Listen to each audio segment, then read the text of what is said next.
আল্লাহ সুবহানাহু ওয়া তাআলা শবে বরাত নিসফে মিন শাবান আমাদের মাঝে আজকে উপস্থিত।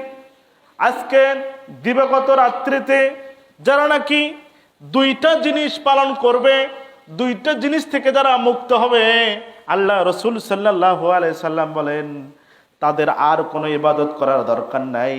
এই দুইটা কাজ যদি কেউ করতে পারে, আল্লাহ বলেন তাদের জীবনের সমস্ত গুনাহগুলো আমি মাফ করে দেব। বলে সুবহানাল্লাহ। কোরআন বলছে এই রাত্রে কি করবেন? রব্বানা গফির লানা ওয়া লিইখওয়ানিনাল্লাযীনা সাবাকুনা বিল ঈমান ওয়া লা তাজআল ফি কুলুবিনা গিল্লাল লিল্লাযীনা আমানু রব্বানা ইন্নাকা রাউফুর রহিম। হয়নি জোরে বলেন আল্লাহু আকবার। আল্লাহ বলেন হে আমাদের রব, আল্লাহ তার বান্দাদেরকে শিখিয়ে দেন, বলেন হে আমাদের রব, হে আমাদের আল্লাহ, আপনি আমাদেরকে ক্ষমা করুন এবং ঈমানের ক্ষেত্রে অগ্রণী আমাদের ভাইদেরকে ক্ষমা করুন। আর আপনি আমাদের অন্তরে মুমিনগণের বিরুদ্ধে কোনো হিংসা বিদ্বেষ অমঙ্গল ইচ্ছা রাখবেন না। হে আমাদের আল্লাহ, নিশ্চয় আপনি দয়াবান এবং পরম দয়ালু। বলেন আল্লাহু আকবার। আল্লাহ তাআলা মানুষদেরকে শিখিয়ে দিচ্ছেন যে এই রাত্রে তোমরা দুইটা জিনিস থেকে বাঁচো। একটা হচ্ছে হিংসা আর একটা হচ্ছে বিদ্বেষ। একটা হিংসা, একটা বিদ্বেষ। আল্লাহ নিজেই শিখিয়ে দিচ্ছেন এই দুই জিনিস এই রাত্রে। আল্লাহ তাআলা বলেন হিংসুক আর মুশরিক, এই হিংসুক আর মুশরিক ব্যতীত যাদের ভিতরে হিংসা থাকবে না আর যারা শিরক করবে না, মুশরিক হবে না, আল্লাহ বলেন তারা যদি আর কোনো ইবাদতও না করে, এই রাতের ওসিলা করে আল্লাহ তাআলা তাদের জীবনের সমস্ত গুনাহগুলো মাফ করে দেবে। বলি সুবহানাল্লাহ। قال رسول الله صلى الله عليه وسلم إن الله لا يطلع في ليلة النصف من شعبان فيغفر لجميع خلقه إلا المشركي أو মুশাহিন।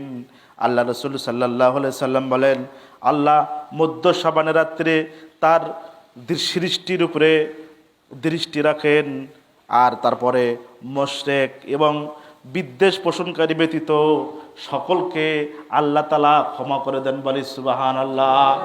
তাহলে মুশরিক আর হিংসা বিদ্বেষকারী কয়জন বলেন তো? দুইজন।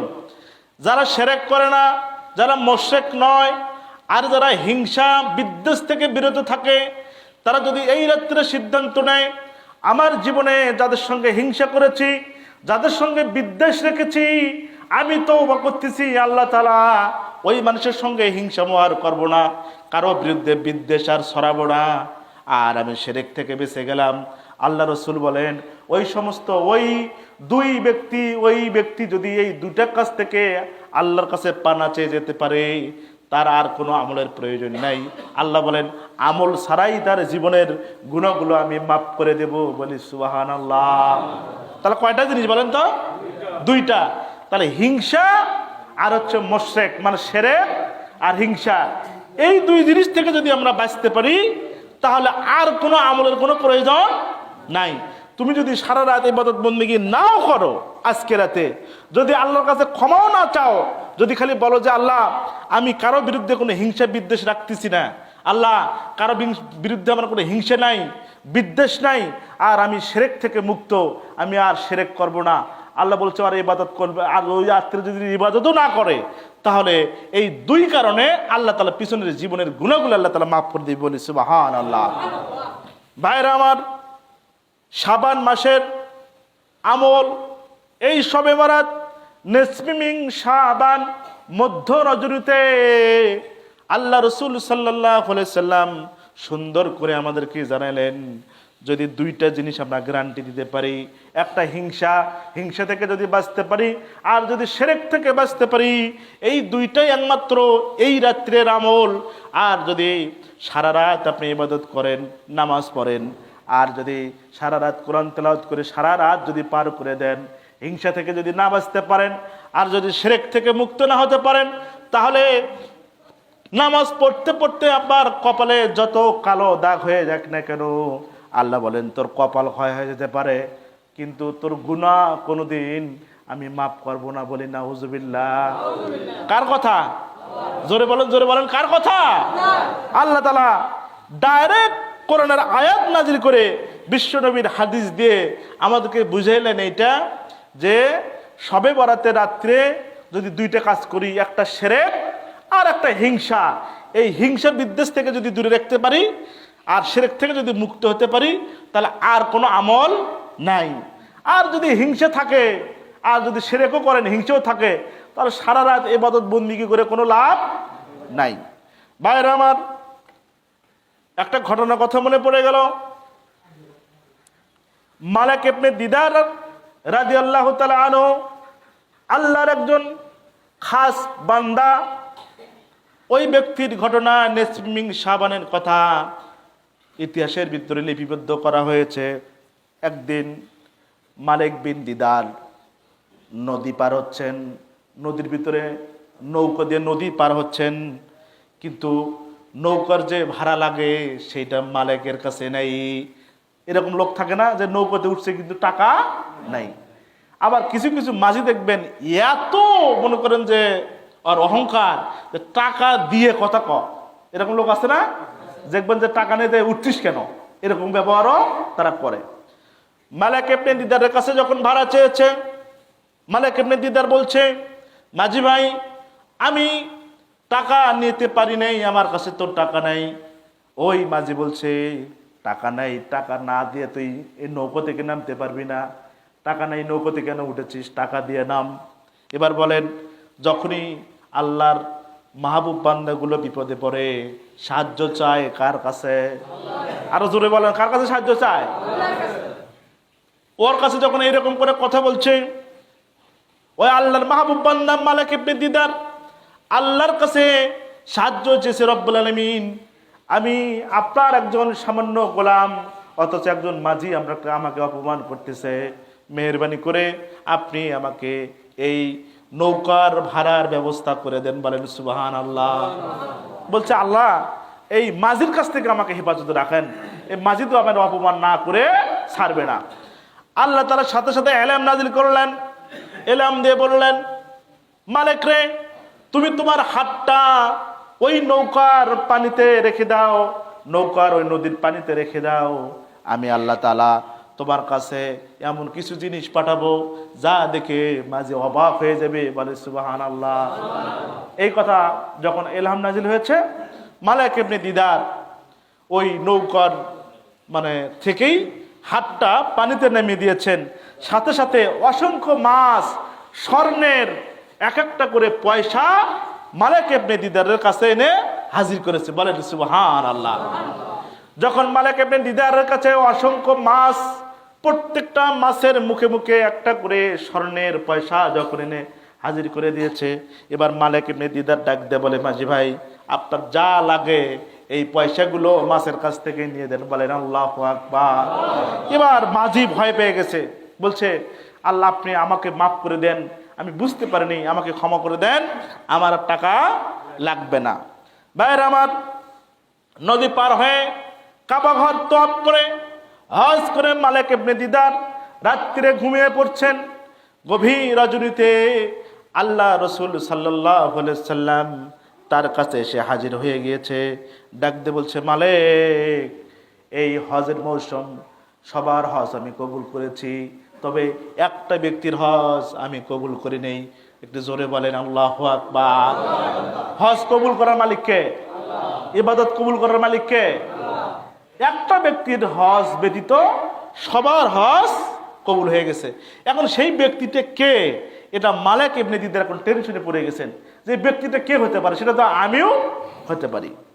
সারাদিন টেনশন, পরে রাত্রে আবার স্বপ্নে দেখাচ্ছেন যে মালিক এই হজের মৌসুমে আমি সবার হজ কবুল করেছি, তবে একটা মানুষের হজ কবুল করি নাই, সেটা তুমি না। কাবা ঘরে একটা লোক 40 বছর হলে অবস্থান করতেছে, ওই লোকের হজ ব্যতীত সবার হজ আমি কবুল করেছি, বলি সুবহানাল্লাহ।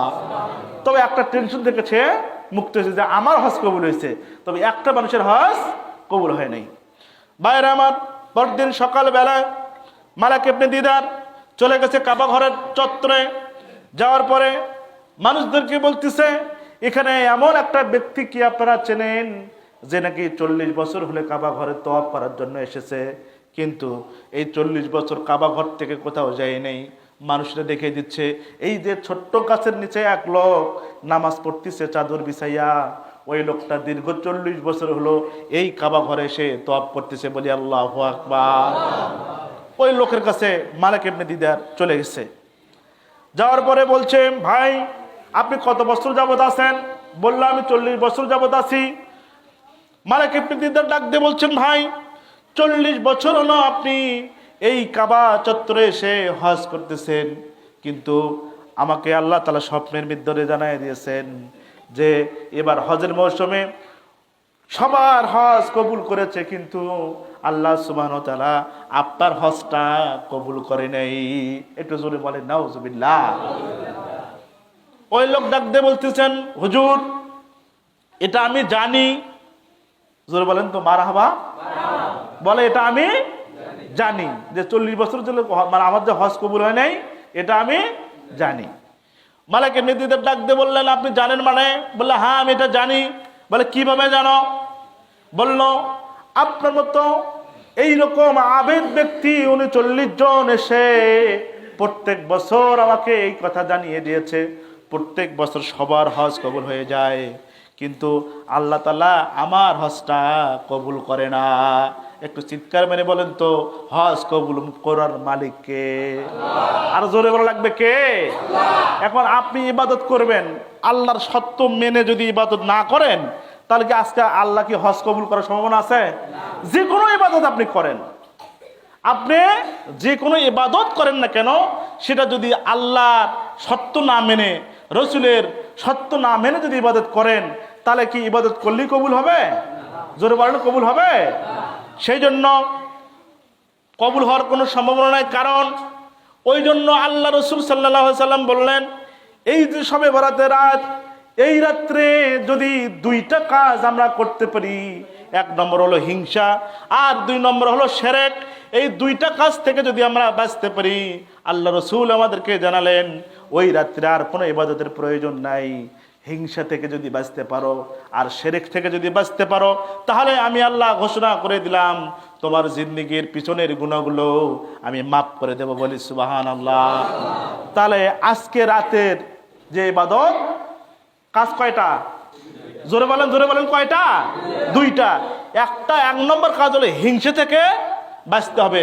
ভিতরে যদি কোনো হিংসা থাকে, বিদ্বেষ থাকে, কারো উপরে যদি কোনো হিংসা বিদ্বেষ থেকে থাকে, তাহলে যদি ওইটা আমি মুক্ত করতে পারি যে আমি হিংসা করেছিলাম আর হিংসা করবো না, আমি হিংসা আর করবো না, কারো উপর আর বিদ্বেষ ছড়াবো না, তাহলে এই রাত্রে ইবাদত করলে আপনার লাভ।